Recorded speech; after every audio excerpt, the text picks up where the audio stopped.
जी दोस्तों, इस वीडियो में हम देखेंगे किस तरीके से हम वर्ड पे किए हुए अपने काम को, डॉक्यूमेंट को किस तरह सेव करेंगे।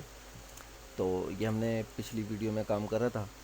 अब इसको सेव करेंगे तो सेव करने के लिए एक तरीका तो ये है कि फ़ाइल में आके मैं सेव पे क्लिक करूँ और कंप्यूटर में आऊँ, ब्राउज़ में आऊँ।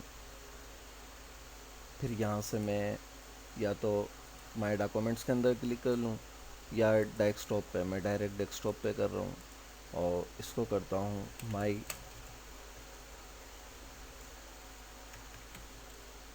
डॉक्यूमेंट 1 या माई फर्स्ट डॉक्यूमेंट।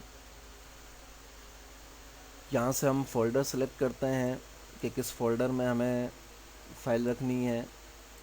यहाँ से हम फाइल का नाम देते हैं। यहाँ पे हम फाइल का फॉर्मेट या उसकी टाइप देते हैं। ये भी एडवांस का पार्ट है, बाद में देखेंगे। और अब इसको हम सेव पे क्लिक कर देंगे। तो अब मैं देखूँ तो ये मेरी डेस्कटॉप पर माई फर्स्ट डॉक्यूमेंट के नाम से फ़ाइल आ गई है। ठीक है। अब इसी फाइल को मैं कंट्रोल एस दबा के भी सेव कर सकता था।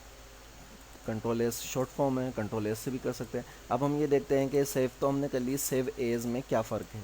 अब मैं सेव एज में आता हूँ, कंप्यूटर ब्राउज़ में आता हूँ, तो देखिए डेस्कटॉप के ऊपर वही लोकेशन है, डेस्कटॉप पर माई फर्स्ट डॉक्यूमेंट के नाम से। अब मैं इसी फाइल को या तो डेस्कटॉप के बजाय डॉक्यूमेंट्स में सेव करना चाहूँ तो यहाँ पे आकर डॉक्यूमेंट्स में आके सेव कर दूँ तो लोकेशन चेंज हो गई है, फ़ाइल का नाम वही है।